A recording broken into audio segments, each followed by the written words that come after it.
Hello, everyone, and welcome back to our Dawson's Creek rewatch. We are on season 5, and we are zooming along. We are on episode 5, and it was called 4 Scary Stories. Before I say the summary itself doesn't really match with the episode, so I don't know what happened. Yeah, you ready? Yeah. It said, Jen solicits 4 scary stories during her Halloween night stint as a substitute DJ at the campus radio station. That didn't happen. I know. They just sat around at Grahams's and told She didn't come stories. until the end. Right.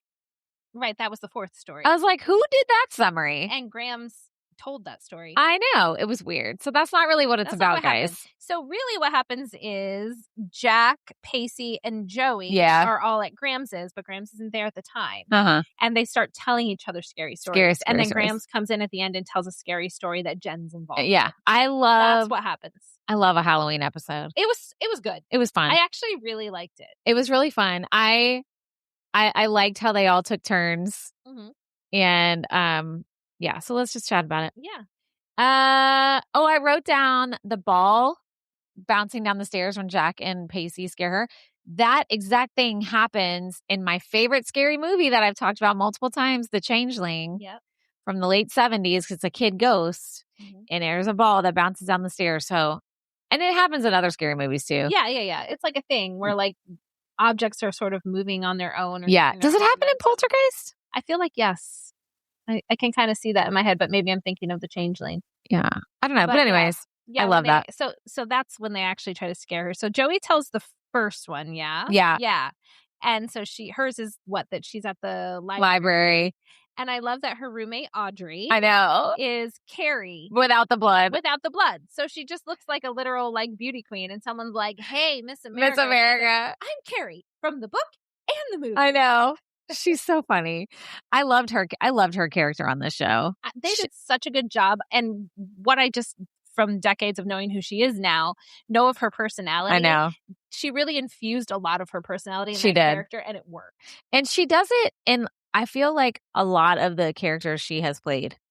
Like, she finds a way to put her own little self in there, even if it's not obviously herself, but you know what I mean? It's very enjoyable. Anyway, of course, like, I love Joey's story. She's like studying, and there's this quote unquote creepy guy, and then there's this good looking guy. I'm like, of course it's a good looking guy who's going to be the weirdo. Yep, like, I knew that from the beginning.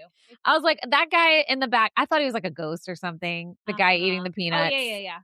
And I'm like, of course it's a good looking guy who's the psycho. Mm-hmm. But then she like kicked his ass, and I was like, yeah. She sure did. But I did say like, creepy guy in library, scariest part of life. Wow. Like just like in general, being somewhere and feeling like someone's watching you or out, and you're like, how do I get to my car or leave here? And what's funny is normally, they say like, go up to someone and like pretend like they're your friend or your boyfriend. And so Joey did that. But then it went wrong. It was that guy who was trying to get her. Goes to show you, women are never safe no matter what. So never. And they made a comment. Joey says, yeah, that kickboxing really paid off. And then the guy says, that was a very crouching tiger. Hidden dragon. Yeah. Oh my God. Can I tell you something so funny I used to do when I had been drinking in college, and we would walk home instead of drive. And we would walk home, and everybody probably back in the 90s probably did this, and they probably shouldn't have.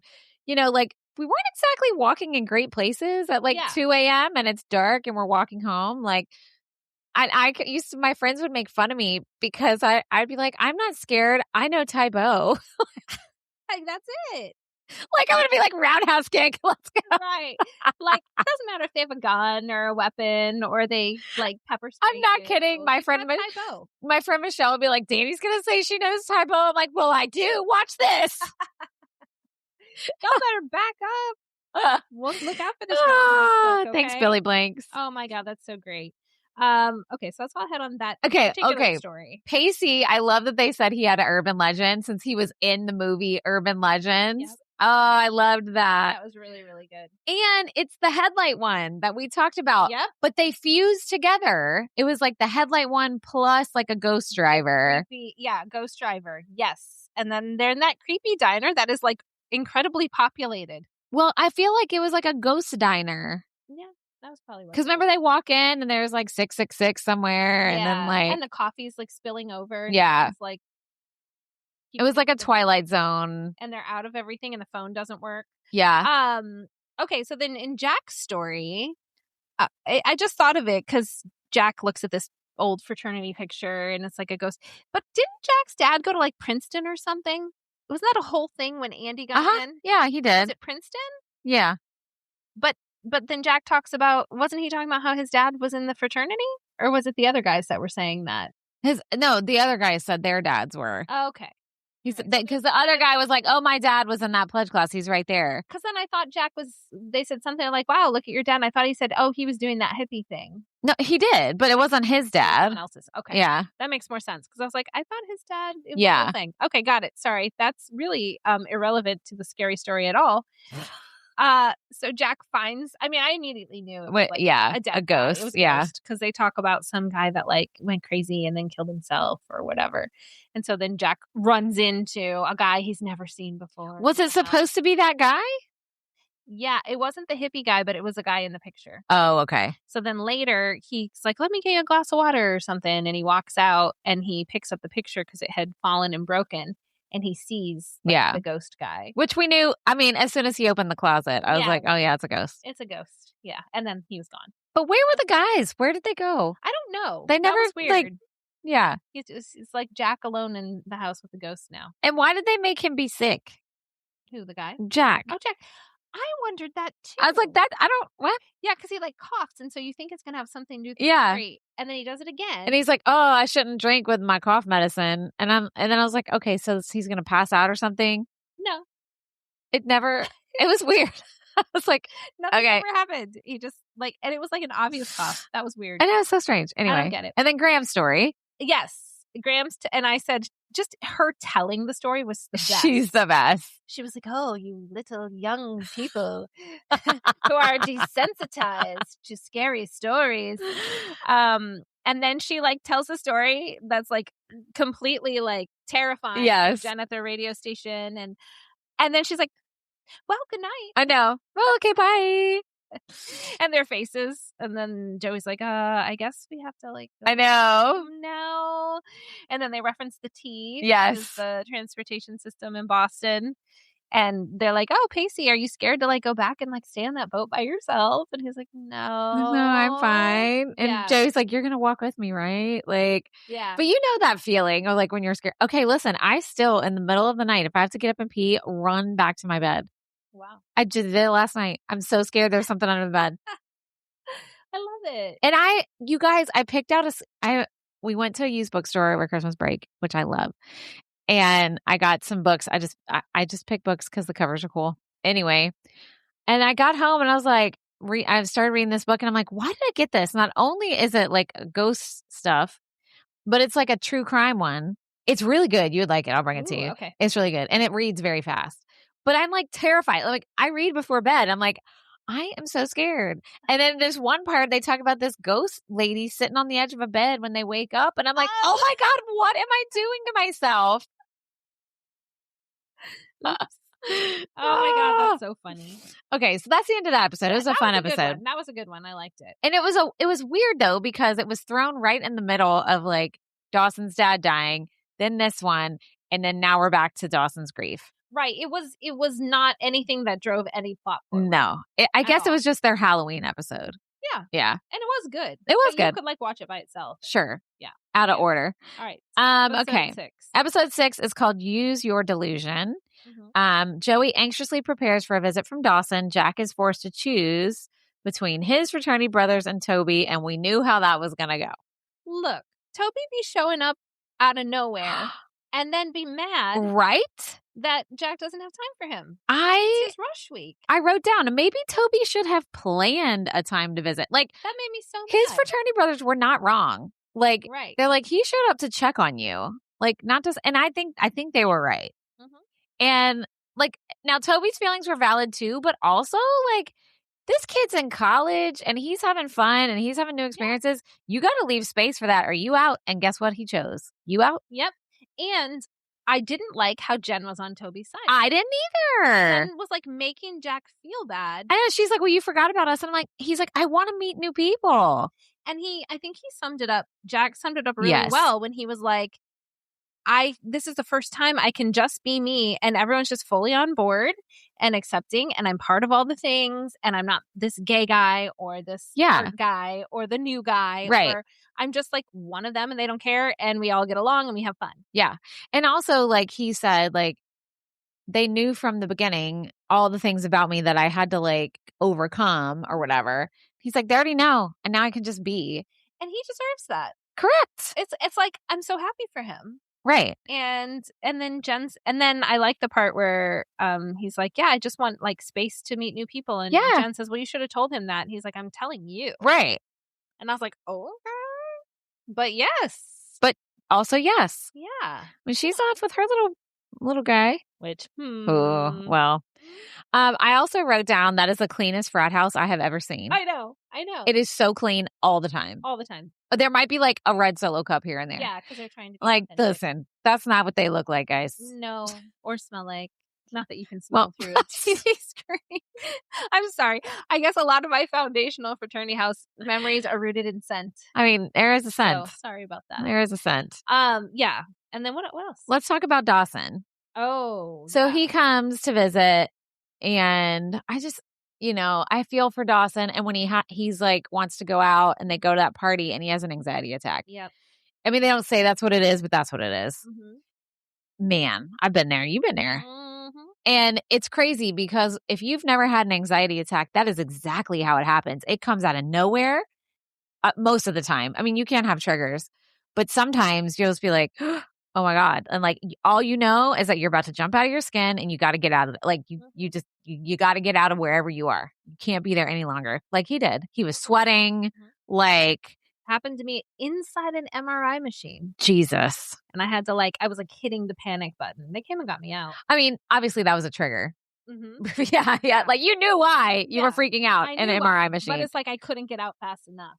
And then I was like, I have to leave the building. Yeah. Oh yeah. Cause you got to go. Get me on, I'm leaving. Which, I mean, they see that all the time, which is why they give you the thing. Yeah.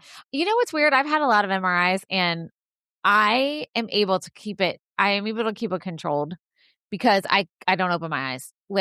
And that helps. I know from the instant even the open MRIs still feel closed. Mm-hmm. Do you know what I mean? Mm-hmm. But I have to be like, okay, you're about to go in here. Just don't open your eyes and you can do this. And it's so loud that almost helps me.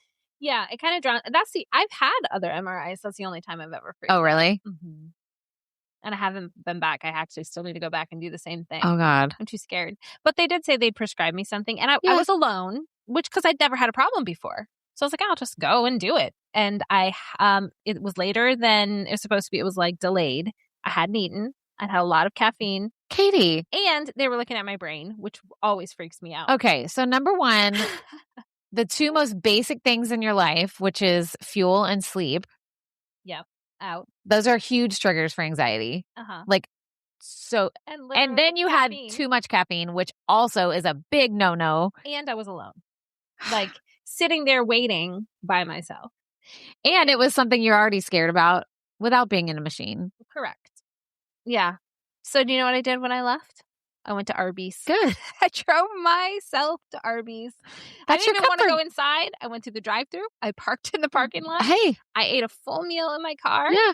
And had some water. Didn't even get soda or anything. I was like, I do not need more caffeine or sugar. And then I drove myself home. Yeah. But they were like, okay, next time, eat. Yeah. Come medicated. Yeah. And bring someone with you. Yeah. And you'll be fine.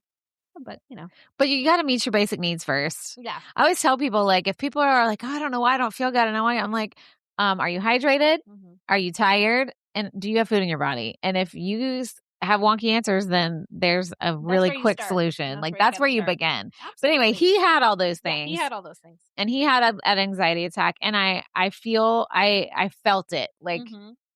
I think he did. I'm wondering almost if James Vanderbeek has struggled with anxiety attacks before, because he did a good job of did a really good job. Showing what that can look like. You know what else I feel did a good example of what happens when you have an anxiety attack is Inside Out 2.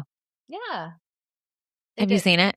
I know the character of anxiety, but you haven't watched it. I haven't watched the full thing. There's a scene where the young girl, she's 13, she's in middle school, is having an anxiety attack. and they show her what's happening to her on the outside, and then they show what her brain's doing on the inside. And anxiety, the character is like at the switchboard of the brain, and she's like frantically, but she's like almost hypnotized and like stuck. And Joy is trying to talk to her, and like one tear like goes down her face, but like she can't get out of the spiral. And I'm like, I saw that with Victoria and our kids, and when we left, we were crying. I was like, that is such a great animation of what your brain does. It is, yeah. Because you feel like but you can't, like you're stuck. You can't get out of like. Anyway, it was so good. You need to watch it. You would really, really like it. You know, I didn't like the first one. It's an animated movie. I didn't like the first one very much, so I didn't want to see the second one. But everyone's saying you need to. Anxiety alone, yeah, I should see the second one. Also, that is just really good. So it also is embarrassing because I've had several people be like, "Oh, you remind me of her." I was like, "Oh, great." Great. So I need you to watch it and say no. All right, now I have to watch it. I need you to just watch it and say no, but you're not. You're going to say yes. Me over the edge. And you know who the voice of anxiety is Robin from Stranger Things. Yeah, who is Ethan Hawke's daughter. Ethan Hawke's daughter. Yeah. Anyway, okay. So I just felt bad for Dawson. I did. And also wasn't the point of when they went out, weren't they at a dead woman's house too? Weren't they like going through her estate? Did you fall asleep? No, that was the project. Oh, it was. I was like, they were at the professor's house, though, not a dead woman's house. Oh, I thought they went to the lady's house. They were at his house with her stuff. Okay. Because I also thought that. No, it was just a meet and greet. It was just a meet and greet at his house. Because he's like, I'm having a get together at my house. There'll be Brie. Oh, yeah. I remember the Brie part. Okay, because for some reason, like a dead person's house. Is he going to this dead lady's house? No, he's having anxiety. He had already got the stuff, but this was just their meet and greet for his little team that's going to go through it. Okay, yeah, got it. But yeah, I thought that awkwardness between him and Joey was done well. Too. Yeah, how Joey was trying to fill the time, and even Audrey was like, well, why don't you just see what he wants to do? And she's like, well, I don't want to put the pressure on him. I know. And then she gives him the book that has a really sweet note in it, but he doesn't take the book.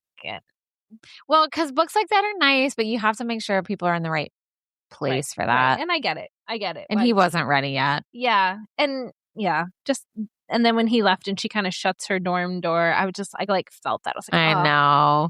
That must feel so icky on both sides, because Joey didn't do anything wrong. I know. It's just where he's at. And it was good for him to probably get out and come over. And then I was also like, maybe they should have done like group stuff. Like, why was it all on Joey? Like, couldn't they have gotten the whole crew together? Well, because she didn't want to, because she knew he was going through a lot. Because I think even Audrey said, like, do you want me to whatever? And she was like, no, it'd be better. Yeah, that's true. So I like that line when he first got there and she's like, Audrey's like trying to leave with all her stuff and she's painting her toenails. And he's like, still weird, huh? And she goes, getting weirder by the day. And I'm like, she's not weird. She's not weird. She's fun. I know. Oh, and the jogging was cracking. Oh, hilarious. And then I was watching Audrey's face when the professor like rides by on his bike and she was I know. She was acting. I know. Okay? Like you could see she was like, oh wow. I know. That's hilarious. As he rides away, she says, maybe I could still get it. It was so funny. You knew that's what she was gonna say because of like her face. That whole scene. Yeah, that was an interesting episode. And then I don't know what we were supposed to feel when Dawson was driving down that road. Were we supposed to feel like that was the road where his dad died? I was wondering that too. Like, what was the point of that? Maybe we'll find out in the next episode, or maybe it was just a like cinematic way to end the episode. I don't know. Stay tuned, but we got to watch those in the next 48 hours. Pacey's mentor actually turning into kind of a I knew that. I knew. I didn't remember that they had an affair, but I figured it out whenever he's like, I'm going to take my wife out. And I was like, I think he's having an affair with that girl. Karen? Mm-hmm. Because notice she came in and then he came in like a few minutes after. And Pacey's got a crush on Karen. And it's going to destroy him.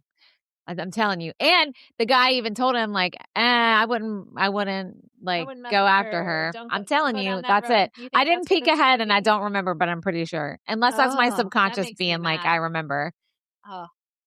We'll find out. And listen, we're recording twice this week. We're recording again in 2 days. So we're about to literally find out. About to watch Dawson's in the next 2 days at some point, and Family Matters episodes. Yep. But those are so short. Those are easy to knock out. They're so fun. I can't wait. They're easy to knock Awesome. out. All right. Well, this one wasn't too long either, but that's because the Halloween episode Oh, God. was kind of like, meh. Yeah. It was fun. But that's okay because our main episode was like 94 minutes. Right. So together you get about 2 hours of content this week, guys, when you put it all together. Plus more on the way. So thanks for listening, and we'll see you on our next episode. Yes. Generation in Between. Bye. Bye.